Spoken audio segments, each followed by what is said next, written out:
Sekejap saya buka ni. Saya sharekan dulu skrin. Surah-surah ini adalah berselang-seli. Bermula dengan surah Hadid. Kita dah lalui surah Hadid.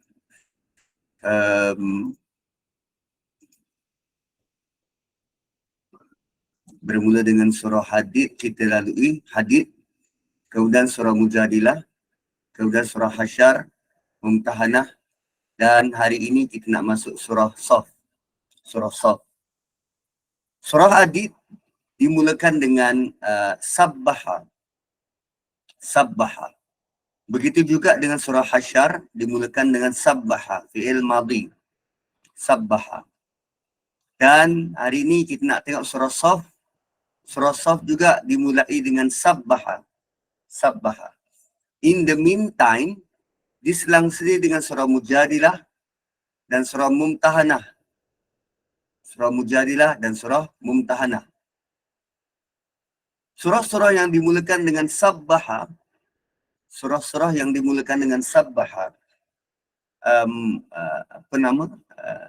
menyedarkan kita bahawa ada perkara-perkara yang kita perlu buat. Tujuannya untuk menyucikan Allah Subhanahu wa Ta'ala. Tujuannya untuk mengagungkan Allah Subhanahu wa Ta'ala. Sebab kadang-kadang bila kita kata bertasbihlah pada Allah, sangkaan kita hanya ungkapan-ungkapan subhanallah, subhanallah. Oh, Mumtahanah belum habis. Okay, kalau belum habis, kita nanti akan pergi ke hujung Mumtahanah tu. Cuma saya tak tahu ayat yang keberapa. Kalau belum habis tu ayat yang keberapa. Assalamualaikum Ustaz dan jemaah sekalian. Last ayat pada last Sunday was ayat 10. 10, okey. Nanti Kan dia ada 13 ayat. Okay, terima kasih. Ustaz. Mohon maaf Ustaz. So, dia punya surah-surah ini sebenarnya membawa kita, inilah perilaku-perilaku, keadaan-keadaan yang menunjukkan secara praktikalnya kita bertasbih pada Allah. So, bertasbih bukan hanya menyebut subhanallah, subhanallah, subhanallah, tetapi ada praktikalnya. Contoh praktikalnya yang kita baca dalam surah Mumtahanah ialah jangan beri muka kepada orang kafir. Orang kafir dalam konteks ini yang kita tak tahu dia punya dia punya intention. Sebab ada orang kafir yang dah jadi kawan kita. Yang kita tahu dia baik, yang kita tahu dia jujur. Bukan golongan tu. Tapi orang kafir yang berpura-pura. So jangan beri muka pada mereka. Itu bentuk bertasbih pada Allah. Kerana problem dalam masyarakat kita, dia sebab dia nak blend dengan orang kafir, maka dia sanggup jeopardize, dia sanggup memperjudikan tuntutan-tuntutan dalam agama. Tuntutan-tuntutan dalam agama. Yang terbaru ialah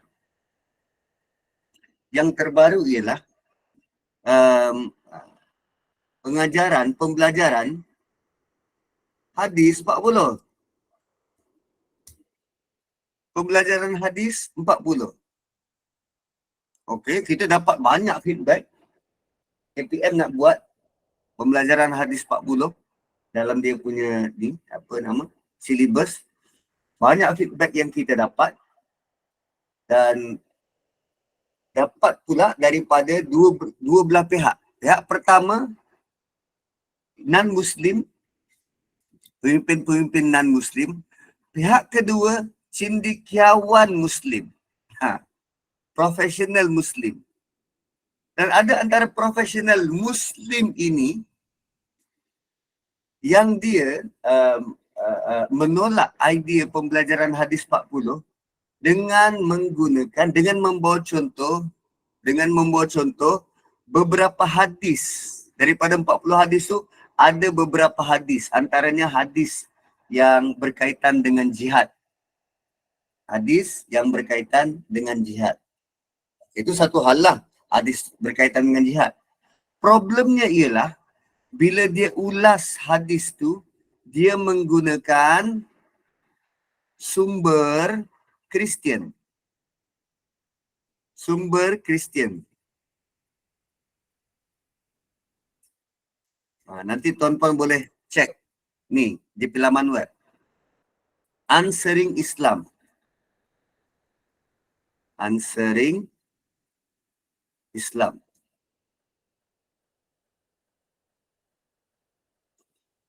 Ni, Answering Islam, a Christian Muslim dialogue and apologetic. Who's behind Answering Islam? Kita tengok, dia ambil daripada sini untuk dijadikan rujukan bagi mengulas tentang hadis Nabi SAW. Apa dah kurang ke? Dah kurang ke? Cendekiawan Muslim ataupun sumber rujukan Islam yang perlu dirujuk. So tindakan-tindakan semacam inilah, surah Mumtahanah inilah yang bawa kita idea bagaimana nak communicate dengan mereka ni. Dengan mereka. So bila Allah kata dah putuskan hubungan sebab ada bahaya-bahaya besar. Ada bahaya-bahaya yang lebih besar berkaitan dengan mereka. So kita nak tengok lagi apa lagi bentuk musabbihat. Musabbihat, bentuk-bentuk tasbih melalui praktikal dalam surah-surah ini. Ayat yang ke-10 kita dah lalui sampai saya rasa dah habis ayat ke-10 ni, wallahu alimul hakim. Kita akan masuk ayat yang ke-11. Dia berkaitan juga dengan perkahwinan terutamanya. Sebab lazimnya perkahwinan inilah yang akan mengelabui mata. Yelah dah suka pada orang tu. So kadang kita ni kan istilah kita apa? Cinta itu buta. Yang buta tu kita, bukan cinta. Yang buta tu kita. Gitu. So kita nak masuk ayat yang ke-11. Fa in fatakum syai'um min azwajikum ilal kuffar fa'aqabtum fa'atul ladzina dhahabat azwajuhum mithla ma anfaqu wattaqullaha alladzi antum bihi mu'minun. Ayat yang ke-11. Okay. Fa in fatakum syai'um min azwajikum ilal kuffar. Dan jika seorang daripada isteri kamu lari kepada orang kafir. Tengok, kenapa dia perlu lari kepada orang kafir? Maksudnya dia tidaklah benar-benar nak kepada agama ni, melainkan ada kepentingan lain. So dia lari kepada kufar. Apa yang berlaku pada waktu itu? Kalau kamu telah putuskan pernikahan dengan isteri yang tidak mahu masuk Islam, dan apabila diminta semula mahar yang telah diberikan pada mereka dan mereka tak nak beri, sedangkan lelaki Muslim perlu wang untuk berkahwin baru. Kan ini kes dia minta, kalau dia tak minta tak ada masalah. Ini kes dia minta dan ini penting. So jika dia terus kafir, maka mungkin dia tak nak bekerja sama. Maka kalimah fatakum berasal daripada faut. Fa, waw dan ta. Maksudnya fa in fatakum tu maksud dia pergi ataupun tergelincir, melarikan diri. Fatakum juga bermaksud longgar ataupun hilang.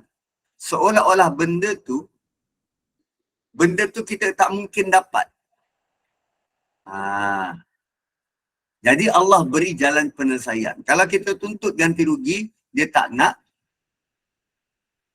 Sama ada isteri dalam kalangan lelaki yang telah murtad atau kembali kepada jahiliyah, maka apa yang perlu kita bertindak? Fa'aqabtum. Lalu kamu mengalahkan mereka. Kan asalnya tadi dia berkahwin, isteri dia tak nak ikut. So isteri dia lari. Maka sampai waktu dia nanti, kamu mengalahkan mereka. Dan Allah beritahu bahawa bila berperang dan menang nanti, boleh gunakan hasil daripada rampasan perang itu. fa'atul ladina dhahabat azwajuhum mithla ma anfaqu, maka bayarkanlah kepada orang-orang yang lari isterinya itu mahar sebanyak yang telah mereka bayar. So Allah beritahu kepada Nabi SAW, mana-mana suami yang menjadi mangsa kepada keingkaran isteri, maka boleh ambil daripada harta rampasan perang tu bagi membayar ganti rugi, bayar mahar. Wattaqullaha alladhi antum bihi mu'minun, dan bertakwalah kepada Allah. Bertakwalah kepada Allah untuk terus mengikuti hukum-hukum yang Allah telah beri ini. Satu ayat 11. Maksudnya, kadang perkahwinan ini ialah mula-mula berkahwin tu sebab dasar cinta. Dasar cinta. Kedua-duanya waktu tu non-Muslim. Kedua-duanya waktu tu non-Muslim. Dan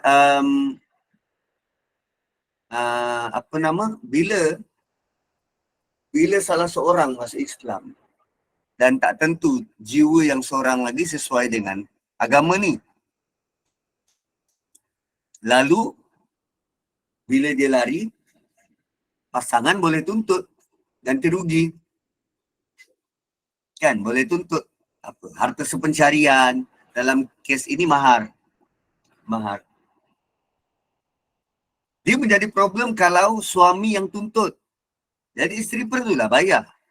Bekas isteri tu perlu bayar. Kalau suami tak tuntut, tak ada hal. Tak ada masalah. Ini kalau suami tuntut. So, bila suami tuntut dan isteri lari, suami berada dalam keadaan rugi. Dia tak boleh tuntut. Maka Allah benarkan digunakan harta rampasan perang tu untuk bayar kepada suami. Ini menjadi sumber hukum. Kemudian ayat 12, ya ayyuhan nabi, wahai nabi, idza ja'akal mu'minatu yubayyi'naka ala alla yusyrikna billahi syai'a wa la yasriqna wa la yaznina wa la yaqtulna auladahunna wa la ya'tina bi buhtani yaftarinahu baina aydihinna wa arjuluhunna wa la ya'sinaka fi ma'ruf fabayi'hunna wastaghfir lahunna Allah innallaha ghafurur rahim. Ini arahan kepada Nabi SAW.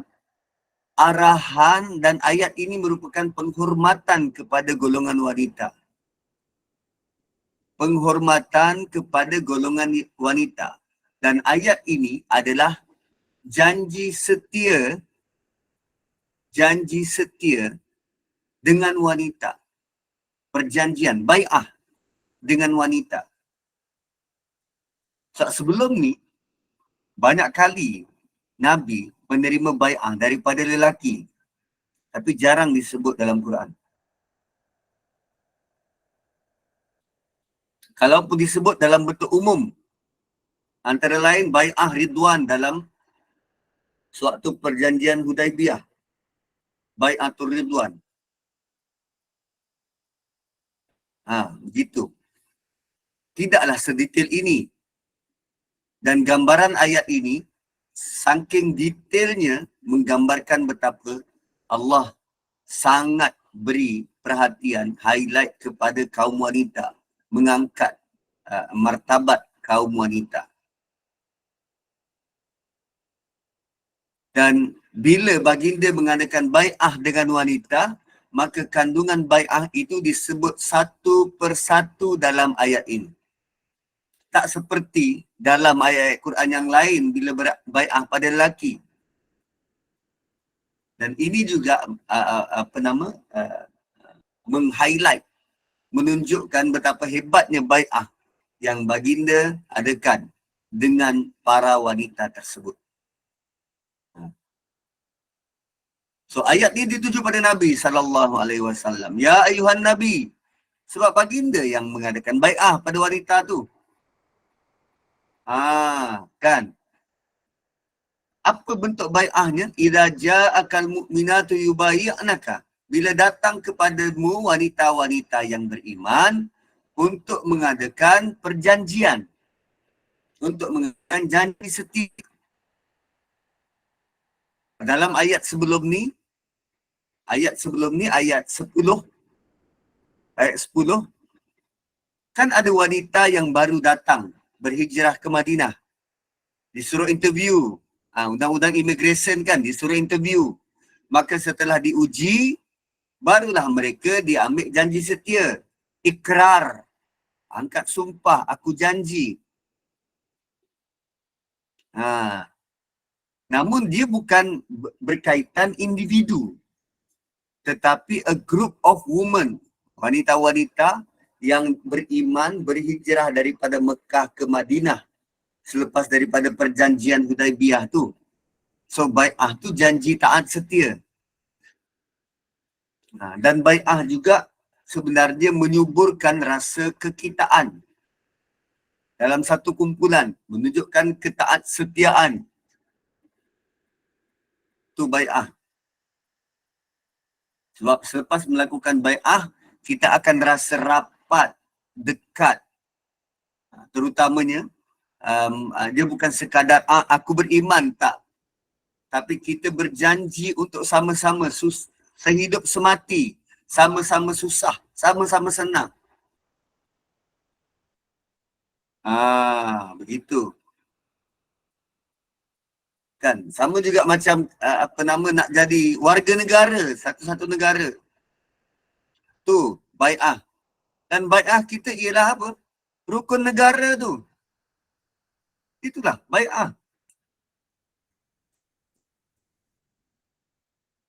Maka kami rakyat Malaysia berikrar akan menumpukan sepenuh tenaga dan usaha kami. Itulah bai'ah kita. Tapi kita tak adalah sebut istilah bai'ah tu. Kita sebut apa? Ikrar rukun negara. Kalau dulu perhimpunan sekolah rendah, tiap Isnin kita baca sampai hafal. Itulah bai'ah kita. Itulah rasa kekitaan. Tapi sebab kita waktu sekolah rendah, mana ambil serius benda ni? Sehingga kita tidak dijelaskan dengan serius, dengan cara yang betul tentang ikrar rukun negara tu. Kan? Waktu kecil selalu baca. Tapi waktu besar ni, waktu merdeka, ada kita laungkan ikrar rukun negara tu. Tak ada, berarak je kita. Kan? Tak gitu. Wahai rakyat Malaysia. Bai'ah kita pada negara. Sebab konsep kenegaraan tu Nabi sangat sayang Madinah. Begitu sayangnya Nabi, kalau dia balik daripada ekspedisi, kalau dia dah nampak dari kejauhan rumah-rumah Madinah tu, baginda akan mempercepatkan kenderaan tunggangan baginda. Makin dekat, makin cepat. Punya baginda tak sabar nak masuk ke dalam negara Madinah. Begitu patutnya kita punya rasa kecintaan kepada negara. So kita nak tengok apa bentuk bai'ah Nabi bersama dengan wanita-wanita.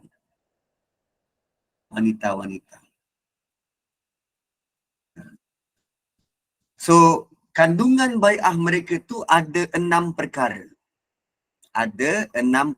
Pertama, alla yusyrikna billahi syai'a. Jangan syirik pada Allah dengan apa bentuk sekalipun. Dengan apapun. Syai'a ni dengan apapun. Sama ada apa tu manusia, jin ke, malaikat ke, wali-wali ke, patung-patung ke, harta ke, dunia ke, isteri ke, anak-anak ke. Jangan syirikkan Allah dengan sesuatu pun. Syai'ah ni sesuatu pun. Benda bernyawa, benda tak bernyawa. Tu yang pertama. Perjanjian tu perjanjian untuk tidak melakukan syirik kepada Allah. Dan bai'ah kita, rukun negara kita, kepercayaan pada Allah. So, bila percaya, kita tak akan melakukan syirik. Bukan dengan ilah yang lain, dengan benda, dengan apapun sistem. Syai'ah ni apa-apa sahaja. Sebab manusia dan jin ni, dia buat syirik dengan macam-macam benda. Dengan pelbagai cara. Yalah, tengok sahajalah. Penduduk dunia sekarang 7 bilion. 7 bilion.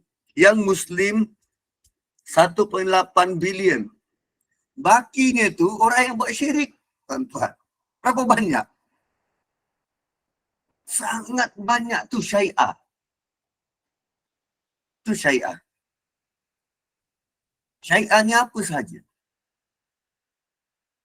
Dan itu semua termasuk dalam perkataan syai'ah. Tidak kira bagaimana cara, semua tak boleh buat. Tangkal tak tangkal. Kalau orang-orang dulu nak hantar anak, dikalungkan tangkal. Saya ada tengok video daripada, tak tahu daripada negara mana. Dia buat umrah ke haji ke, pakai ihram. Lelaki, dekat leher dia ada tangkal tu. Tengah dia tawaf, dia kena tahan oleh polis kat situ. Buka, suruh buka tangkal tu, suruh buka. Syirik. Apa sahaja bentuk kepercayaan. Kadang masyarakat kita kreatif. Ini bukan tangkal ustaz, ini petua. Petua, dasmu. Kalau dah ikat kat tangan. Kalau dulu kita ada apa, gelang. Gelang tangan tu kan. Yang gelang magnetik. Yang kita percaya pula. Dia dakwa. Kalau guna gelang magnetik tu, kita boleh sihat. Melancarkan pergerakan darah, kita sihat, makin bertenaga, hanya guna gelang. Tuan-puan, benda tu menghampiri syirik. Yang beri kita sihat siapa? Allah, bukan gelang tangan tu.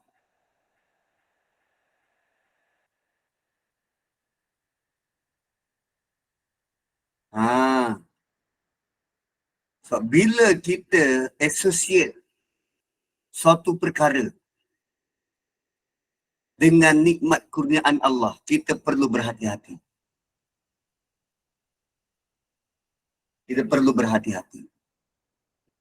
Allah yang beri kesihatan.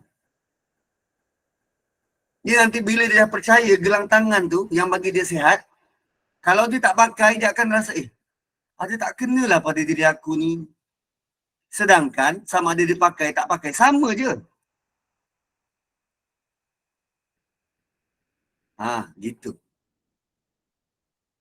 Perjanjian pertama adalah syirik. So, iman tanpa meninggalkan syirik, sia-sia. Dan perkara syirik ni, syirik besar, syirik kecil, dia tidak mendapat tempat dalam pengajian. Tak mendapat tempat dalam pengajian, dalam kalangan masyarakat.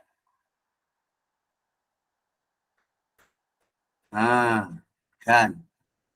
Itu yang pertama. Kemudian, wala yasriqna. Bai'ah kedua.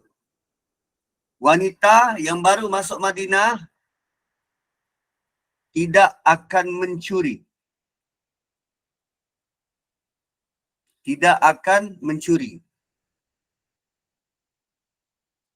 Dan ini tentang penjagaan harta manusia. Allah datangkan perkara ini sebagai perkara kedua kerana Islam amat menjaga hak harta manusia.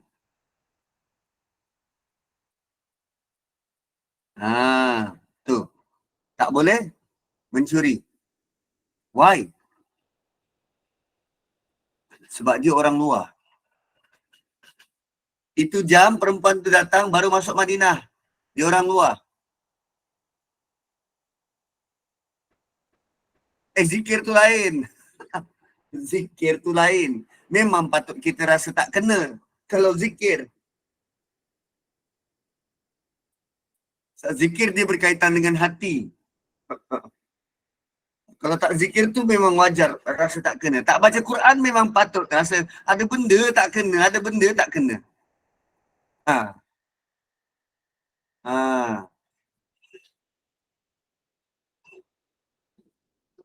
Kan dia berbeza dengan kita tak makan ubat. Itu lain. Itu memang ada kesan. Ini tangkal. Tangkal tu lain. Ubat tu sebab memang ada kesan kimia. Kesan kimia. So, bila orang luar masuk tempat kita, selain daripada syirik pada Allah tu perlu ditekankan.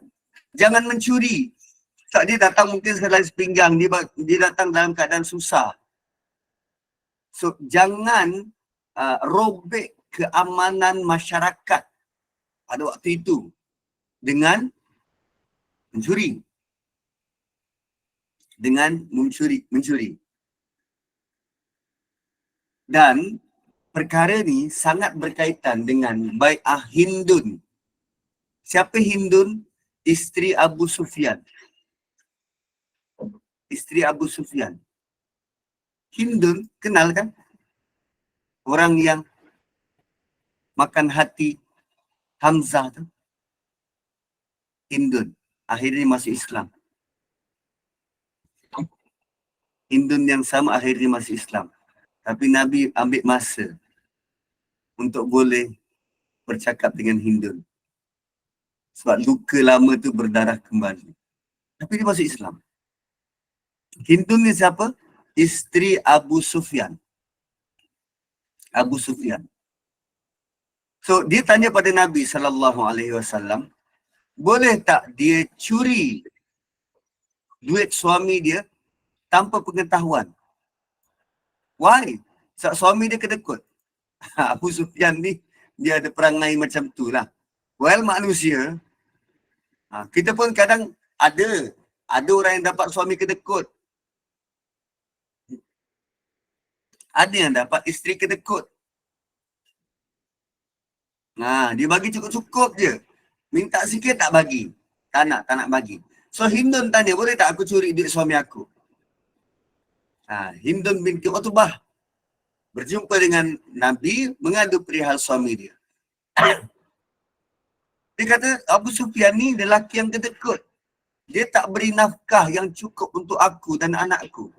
Kalaupun cukup, disebabkan aku ambil daripada hartanya tanpa pengetahuan dia.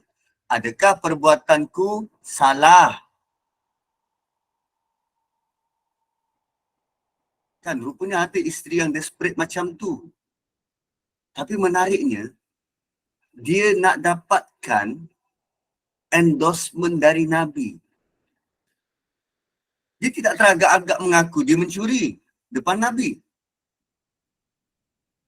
Tapi dia ada alasan yang valid. Kata suami aku tak cukup. Bagi tak cukup. Boleh tak aku ambil? Dia tak tahu.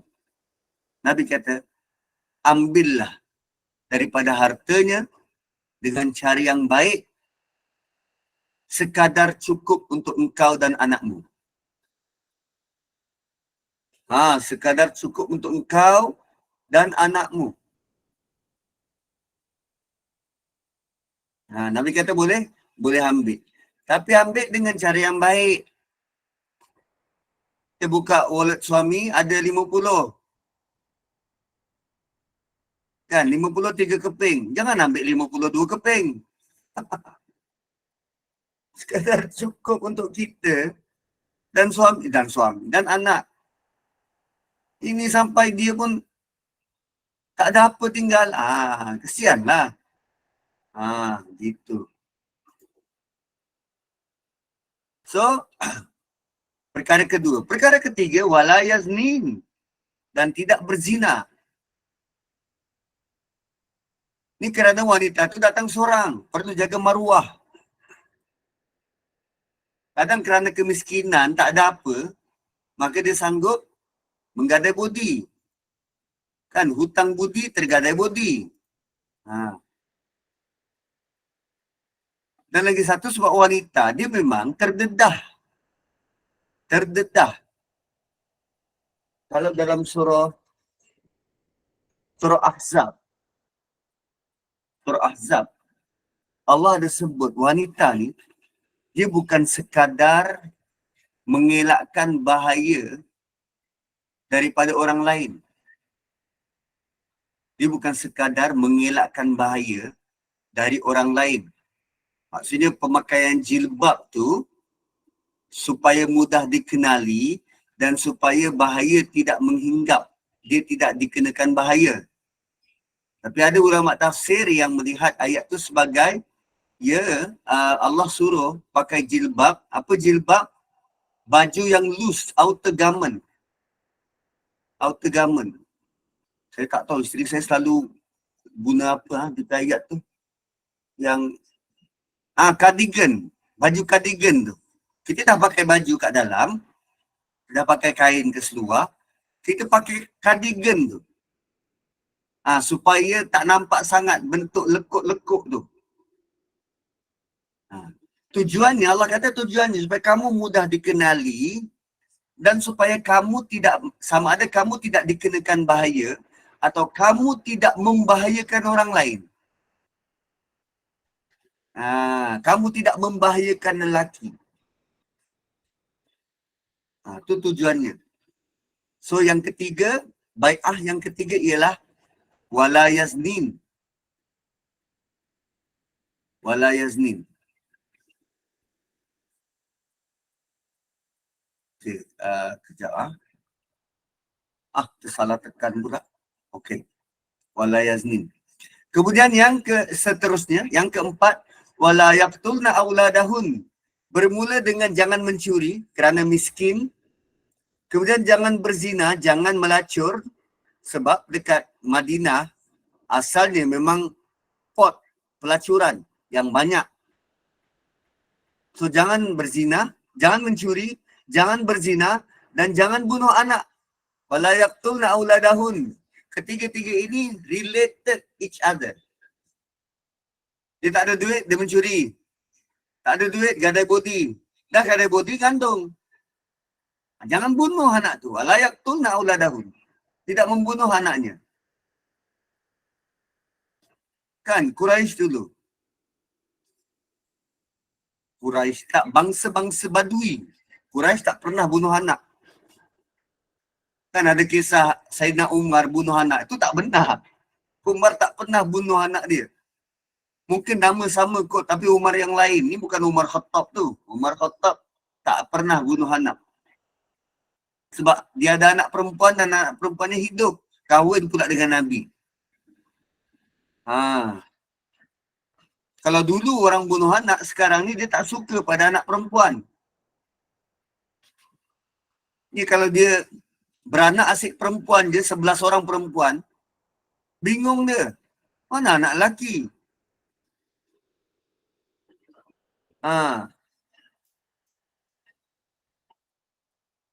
So jangan bunuh anak. Allah tak suka.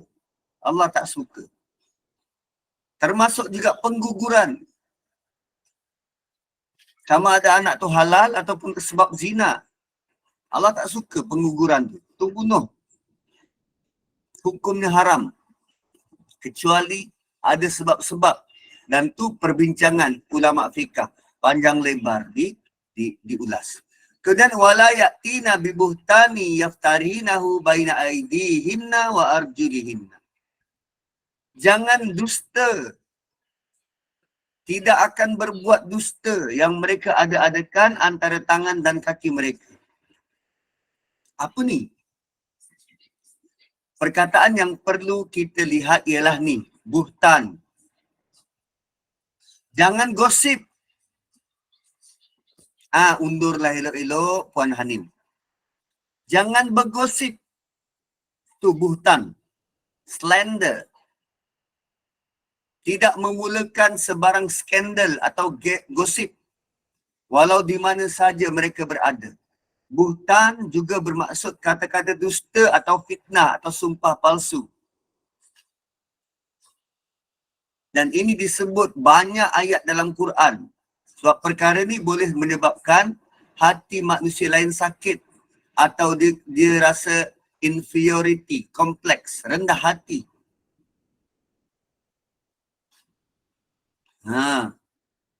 Bila kita sebut pasal orang lain, dia malu. Boleh sebabkan gaduh, bertengkar dan boleh akibatkan peperangan. Dan ulama ada menjelaskan tentang maksud buhtan ni bagaimana.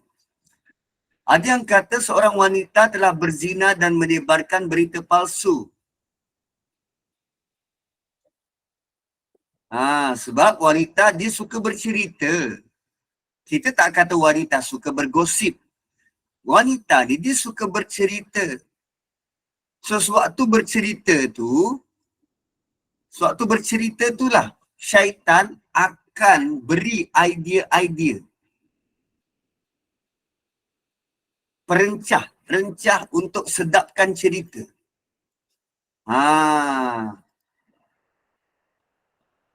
Sebab tu diingatkan, dimasukkan dalam item bai'ah, aku janji.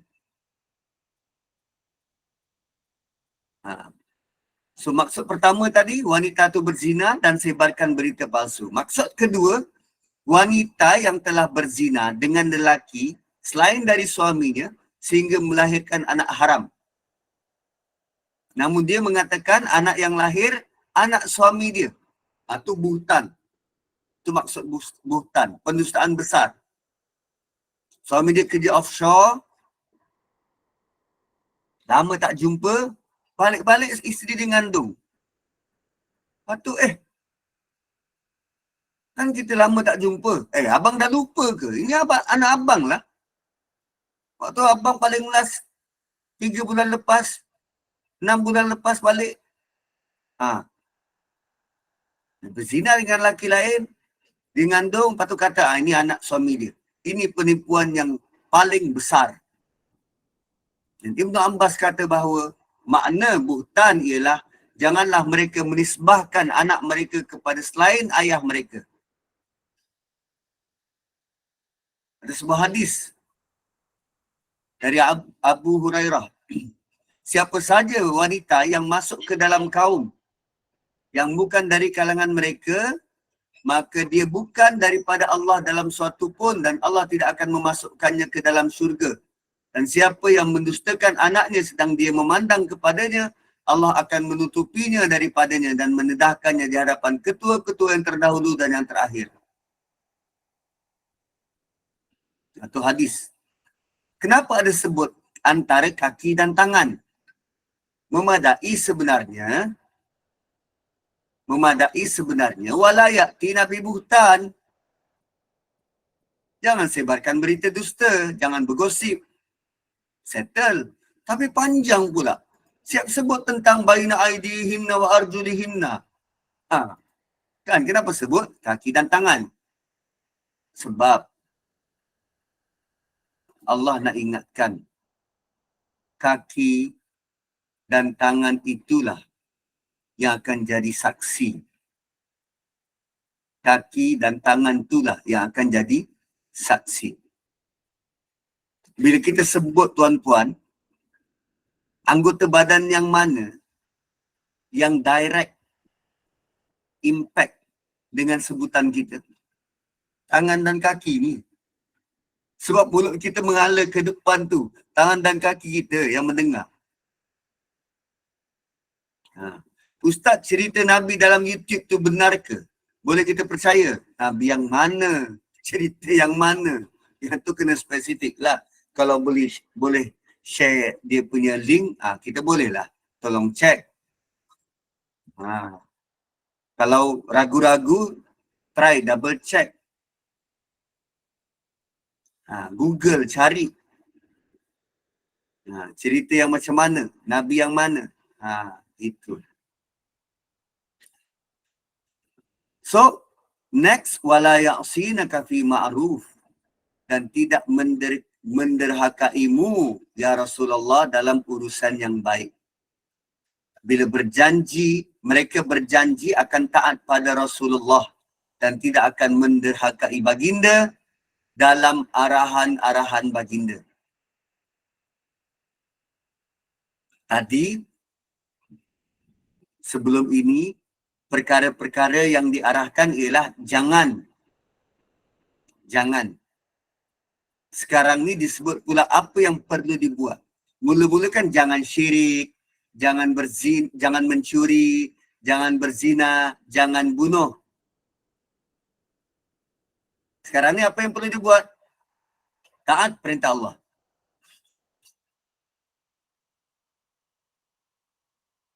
Kan, semua sekali berapa perkara? 6 kan? 6. Jangan syirik, 1. Jangan mencuri, 2. Jangan berzina, 3. Jangan bunuh, 4. Jangan mengumpat, 5. Dan sekarang taat perintah.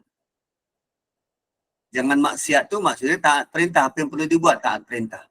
So daripada 6 bai'ah, 5 daripada ni jangan buat. Yang ke-6, patuh perintah. Patuh perintah. So 5 jangan buat. Sekarang bila suruhan buat sesuatu, Allah sebut satu je suruhan, ikut arahan Nabi. Bayangkan, Allah tak sebut ikut Quran atau taat pada Allah. Tapi Allah suruh taat pada Nabi sahaja. Why? Wanita tu dari luar Madinah, masuk ke dalam Madinah. Dia perlu iktiraf kedudukan Nabi SAW. Dia bukan hanya seorang lelaki. Dia bukan hanya seorang suami orang. Dia bukan sahaja seorang yang kita lihat sebagai bai'ah. Tak.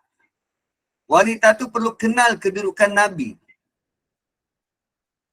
Baginda diberikan tugas untuk bentuk masyarakat. Baginda diberi kuasa yang luas. Apa saja baginda sampaikan, itu untuk kebaikan. Dan manusia perlu taat. Apa sahaja. Manusia perlu taat.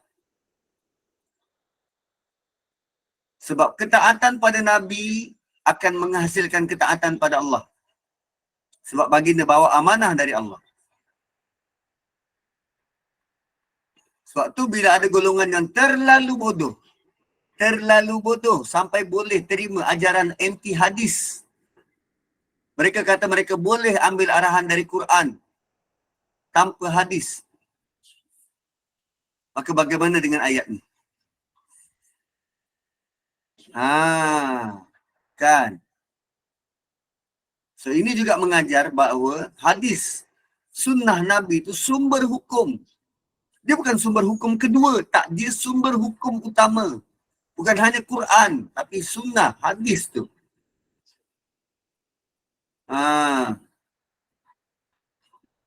Dia tak ada istilah, aku tak nak buat lah ni sebab tak ada dalam Quran. Itu jahil. Itu jahil. Aku tak nak buat ni sebab tak ada dalam Quran. Kan? Dan perkara ma'ruf adalah perkara yang Nabi letakkan sebagai standard dalam masyarakat. Nabi letakkan sebagai standard dalam masyarakat. Kalau ma'ruf dalam kalangan masyarakat boleh jadi kita senang divert oleh syaitan. Contohnya macam mana? Tuan-puan, pernah ke tahun 70-an, 80-an dulu, kita tengok dekat pasar raya, dekat pasar-pasar ke dekat jalanan, manusia-manusia, wanita-wanita yang pakai seluar pendek keluar dari rumah. Seluar pendek keluar dari rumah. Tak ada, tak pernah. Tapi sekarang dah jadi ma'ruf. Ma'ruf maksudnya apa? Semua orang terima. Sekarang dah jadi normalisasi. Ma'ruf ni bukan rahim ma'ruf tu. Ma'ruf ni normalisasi, normal. Benda normal.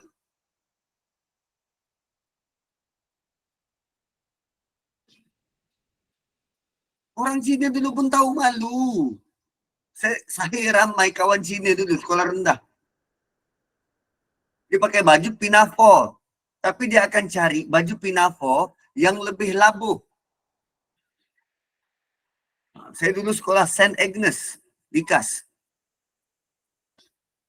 Lelaki pertama yang pakai seluar panjang ke sekolah. Tahun bila? Tahun 19? Darjah 1. Darjah 2 start pakai seluar panjang. Darjah 2. 1991? Tak. 80. 85. 83 kot. Nah, selepas daripada tu, bila cikgu disiplin panggil, kenapa kau pakai seluar panjang? Saya tak selesa pakai seluar pendek. Okeylah dia bagi. Start daripada tu mulalah. Dekat sekolah tu, anak-anak lelaki Muslim dibenarkan pakai seluar panjang. Itu jam tak ada, dekat Sabah tak ada. Nak cari seluar panjang tu mak jahit sendiri. Tapi tak ada pula nampak rakan sekelas yang perempuan-perempuan bila datang hari Sabtu, hari Ahad pakai seluar pendek. Tak. Pakaian sopan. Tapi sekarang dia jadi ma'ruf, normalisasi. So ma'ruf ialah perbuatan-perbuatan yang kita tahu Nabi buat. Yang semua orang tahu benda tu baik. Dan lihat kalimah yang digunakan dalam ayat ini ialah tidak akan menderhaka pada Nabi dalam urusan baik.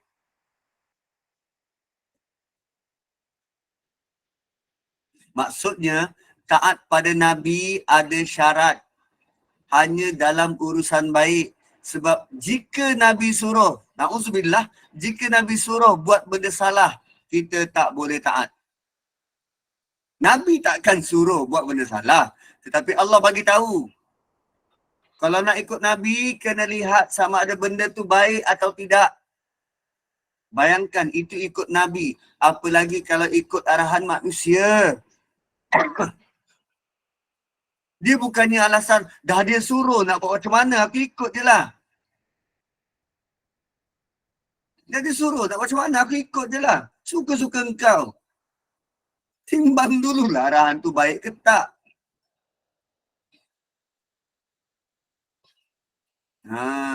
Kan.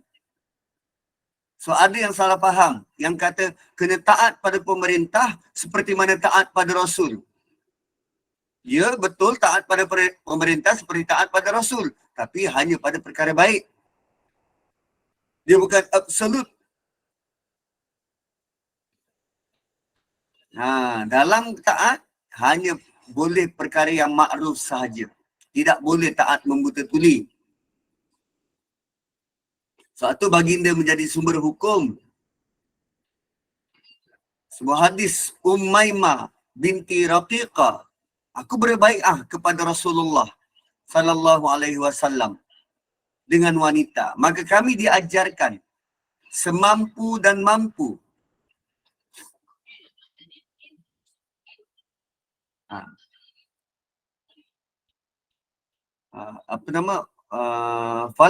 Falaqanana. Mereka Nabi katakan pada kami, fi mastata'tunna wa atlaqtunna wa ata'tunna wa ata'tunna. Semampu dan semampu kamu. Buat yang mampu dan setakat mana yang kamu mampu. Aku berkata, Allah dan Rasulnya lebih mengasihani kami daripada diri kami sendiri. Dan aku berkata, wahai Rasulullah, berbaiklah kepada kami. Berbuatlah, aku janji. Baginda berkata, aku tidak berjabat tangan dengan wanita. Tetapi apa yang aku katakan kepada seorang wanita adalah apa yang aku katakan kepada 100 wanita. Maksudnya kalau Nabi berbaiat kepada seorang, itu bermaksud perkara yang sama juga berbai'ah kepada wanita yang lain. Dan baginda tambah lagi bahawa diceritakan kepada Nabi, kepada kami, Nabi telah menyumpah mereka untuk tidak melakukan nihayah. Dan janganlah mereka berbicara dengan mana-mana lelaki kecuali lelaki yang mahram. Nabi larang tegah wanita borak-borak suka-suka dengan lelaki, tidak melakukan niyahah. Mereka berbicara dengan kaum lelaki kecuali lelaki yang mahram.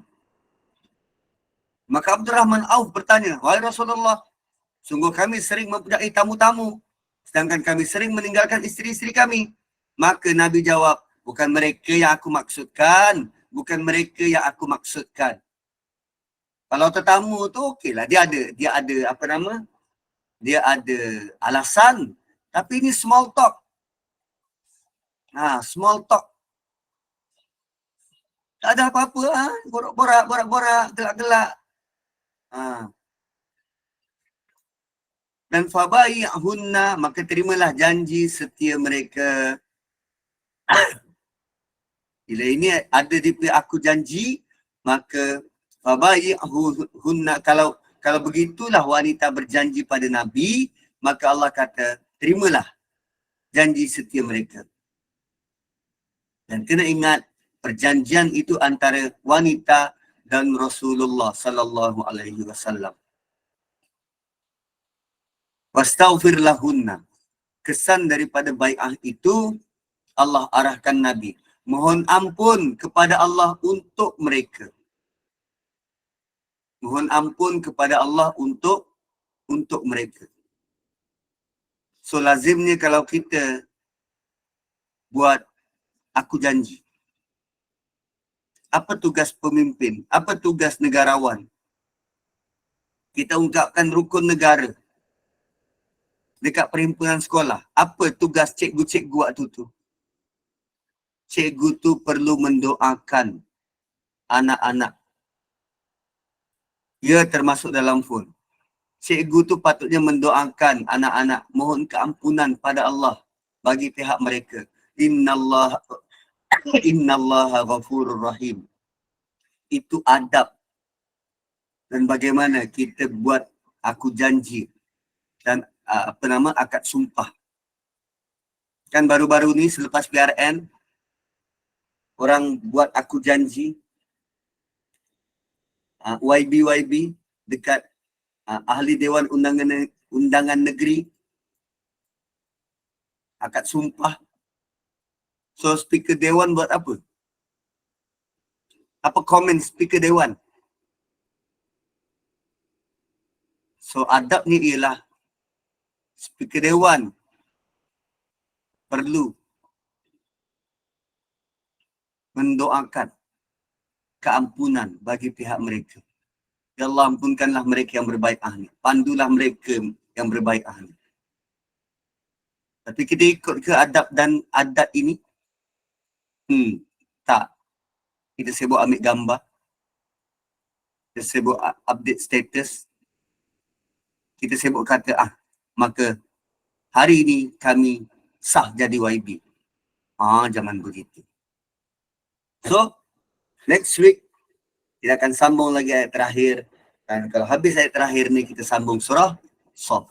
Barakallahu li walakum. Maaf terlebih 3 minit. Kembali kepada moderator. Terima kasih Ustaz. Mungkin kita boleh buka soalan kot. 1-2 soalan. Boleh? Boleh Ustaz ya? Okey. Kepada yang nak bertanya silakan. Jika ada sebarang kemusykilan.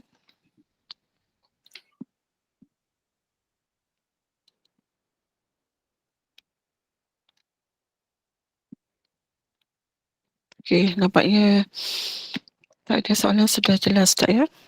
Assalamualaikum Ustaz. Ya, waalaikumsalam. Macam mana kandungan doa tu Ustaz untuk mohon ampun bagi pihak anak murid, mohon ampun kepada Allah. Mohon doa, ya Allah, anak muridku berbai'ah. baca rukun negara untuk taat setia kepada negara ini, ya Allah. Kami mohon kepadamu, ya Allah, ampunkanlah mereka.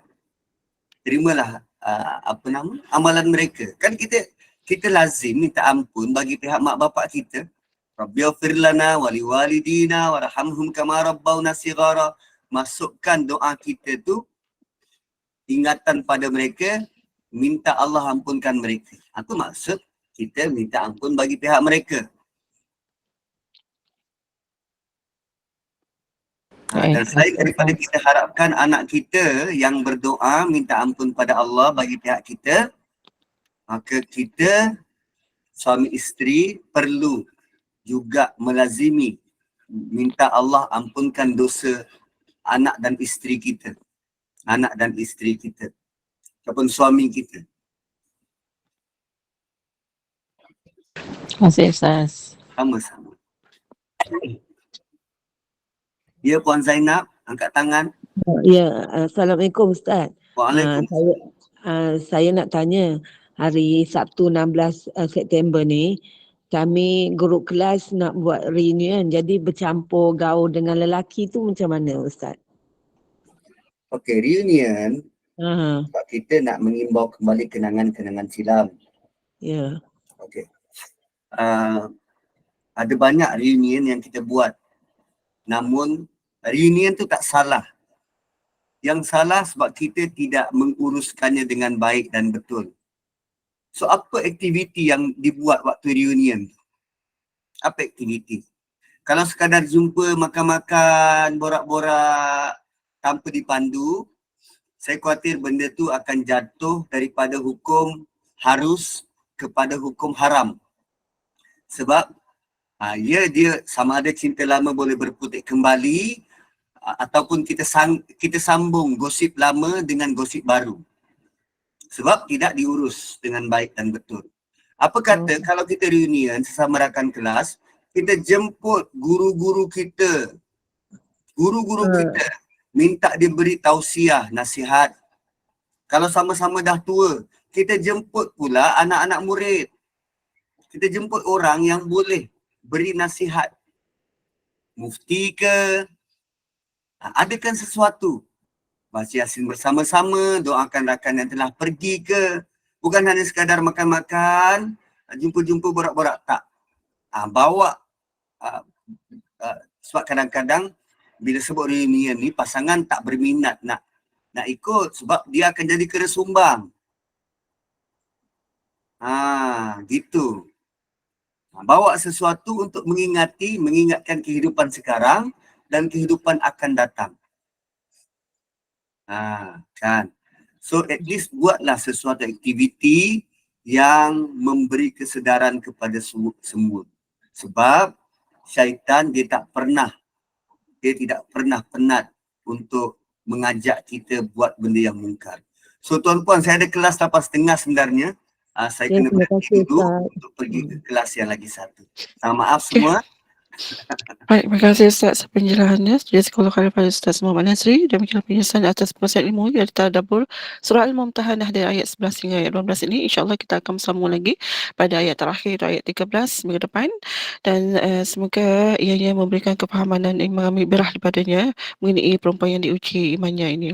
Dan Ustaz, kita sambung tutup dulu dengan tasbih kafarah ya Ustaz. Dengan tasbih kafarah dan surah Al-Asr. Silakan Ustaz. Subhanakallahumma bihamdik asyhadu an la ilaha illa anta wa nastaghfiruka wa natubu ilaik. Wal 'asri innal insana lafi khusr illa alladhina amanu wa 'amilus shalihat tawasaw bil haqqi wa tawasaw bis sabr. Assalamualaikum warahmatullahi wabarakatuh. Terima kasih semua. Waalaikumsalam.